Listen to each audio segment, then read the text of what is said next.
हरे कृष्णा। 3 वर्ष बाद आता है पुरुषोत्तम मास यानी कि अधिक मास। इस मास के अंदर जो भी आध्यात्मिक कार्य हम करते हैं वो सीधे भगवान की नज़र में जाता है और उनकी सीधी यानी कि प्रत्यक्ष कृपा, करुणा और आशीर्वाद की बौछार हमारे ऊपर होती है।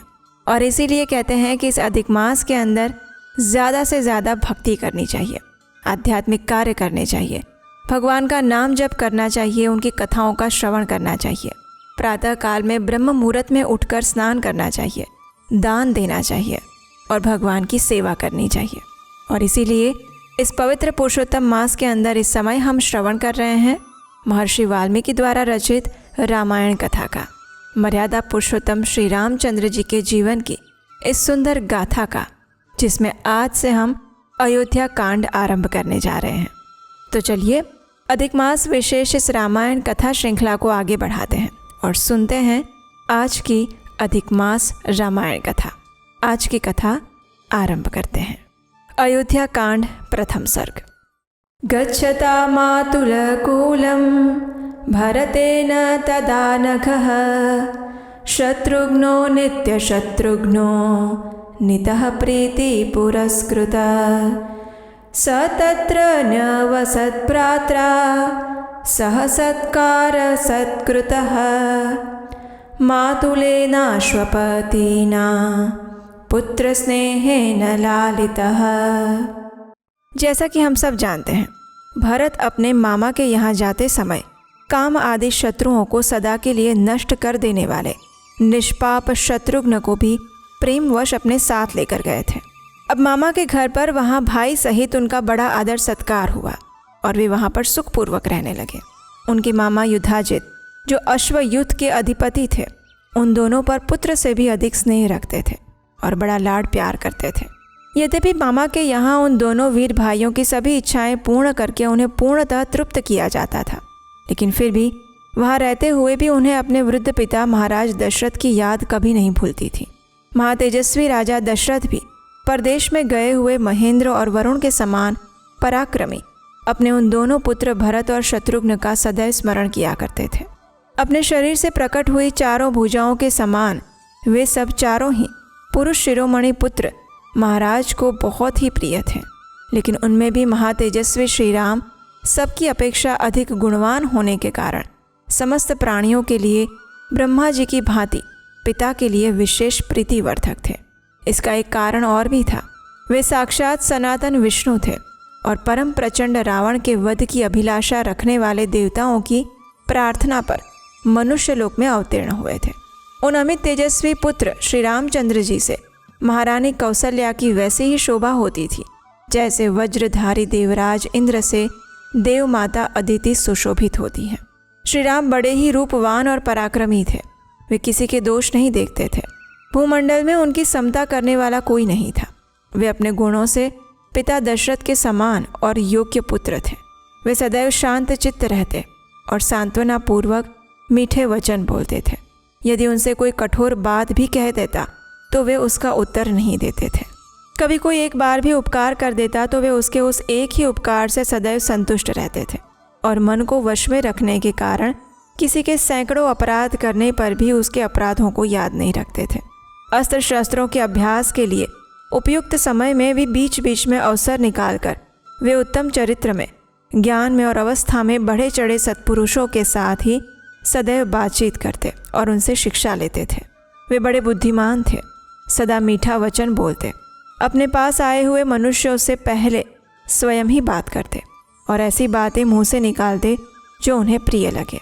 बल और पराक्रम से संपन्न होने पर भी अपने महान पराक्रम के कारण उन्हें कभी गर्व नहीं होता था। झूठी बात तो उनके मुख से कभी निकलती ही नहीं थी।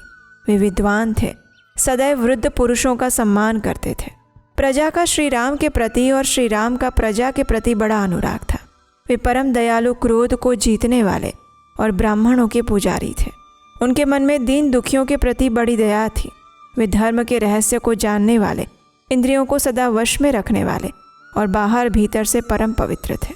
अपने कुल उचित आचार, दया, उदारता और शरणागत रक्षा आदि में ही उनका मन लगा रहता था। वे अपने क्षत्रिय धर्म को अधिक महत्व देते और मानते थे। वे उस क्षत्रिय धर्म के पालन से महान स्वर्ग की प्राप्ति मानते थे, इसलिए बड़ी प्रसन्नता के साथ उसमें संलग्न रहते थे। अमंगलकारी निषिद्ध कर्म में उनकी कभी प्रवृत्ति नहीं होती थी। शास्त्र विरुद्ध बातों को सुनने में उनकी रुचि नहीं थी। वे अपने न्याययुक्त पक्ष के समर्थन में बृहस्पति के समान एक से एक बढ़कर युक्तियाँ देते थे। उनका शरीर निरोगी था और अवस्था तरुण थी। वे अच्छे वक्ता, सुंदर शरीर से सुशोभित और देश काल के तत्व को समझने वाले थे। उन्हें देखकर ऐसा लगता था कि विधाता ने संसार में समस्त पुरुषों के सार तत्व को समझने वाले साधु पुरुष के रूप में एकमात्र श्री राम को ही प्रकट किया है।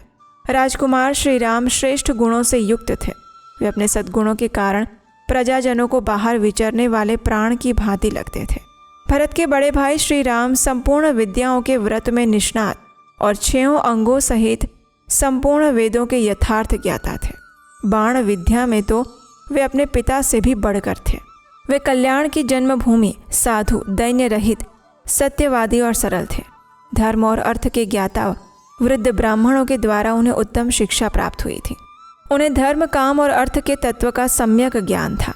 वे स्मरण शक्ति से संपन्न और प्रतिभाशाली थे।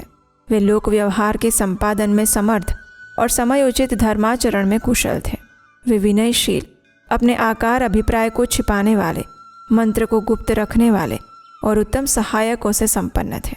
उनका क्रोध और हर्ष निष्फल नहीं होता था। वे वस्तुओं के त्याग और संग्रह के अवसर को भली भांति जानते थे। गुरुजनों के प्रति उनकी दृढ़ भक्ति थी। वे स्थित प्रज्ञ थे और असद वस्तुओं को कभी ग्रहण नहीं करते थे। उनके मुख से कभी दुर्वचन नहीं निकलता था। वे आलस्य रहित, प्रमाद शून्य और अपने और पराये मनुष्यों के दोषों की अच्छी प्रकार से जानने वाले थे।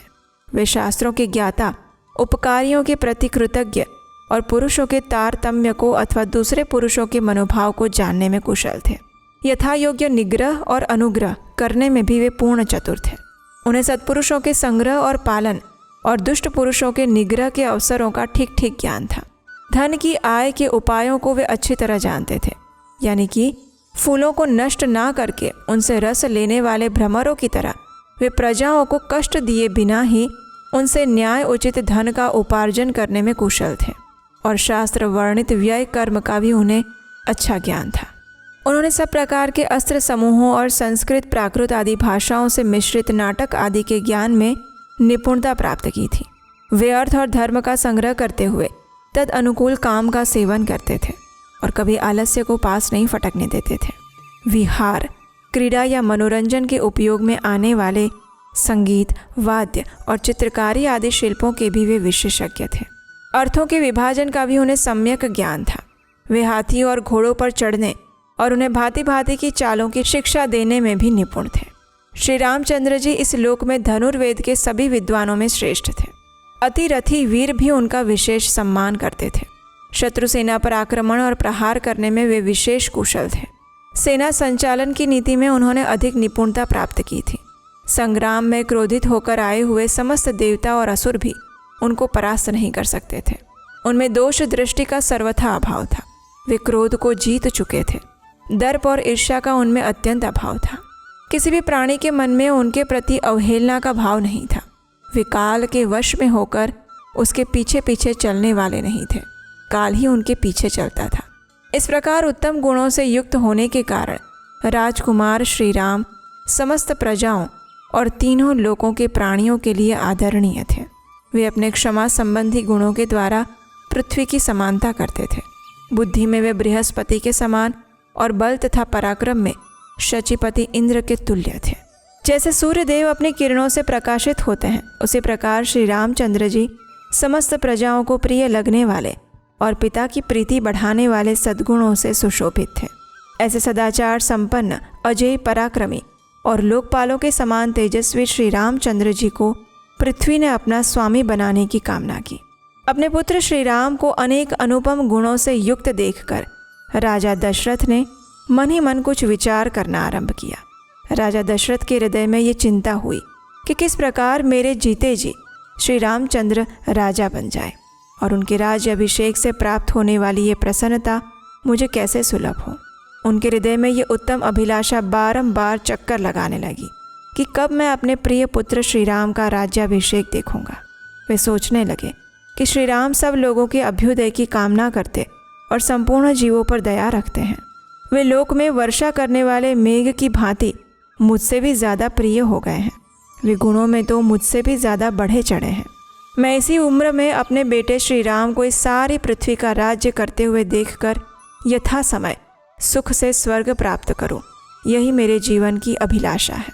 इस प्रकार विचार करके और अपने पुत्र श्री राम को उन अनेक प्रकार के विलक्षण गुणों से जो अन्य राजाओं में दुर्लभ हैं उससे विभूषित होकर देखकर राजा दशरथ ने मंत्रियों के साथ सलाह करके उन्हें युवराज बनाने का निश्चय कर लिया।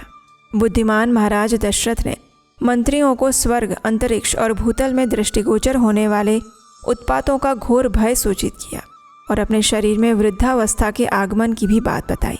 तत्पश्चात समय आने पर धर्मात्मा राजा दशरथ ने अपने और प्रजा के कल्याण के लिए मंत्रियों को श्री राम के राज्य अभिषेक के लिए शीघ्र ही तैयारी करने की आज्ञा दी।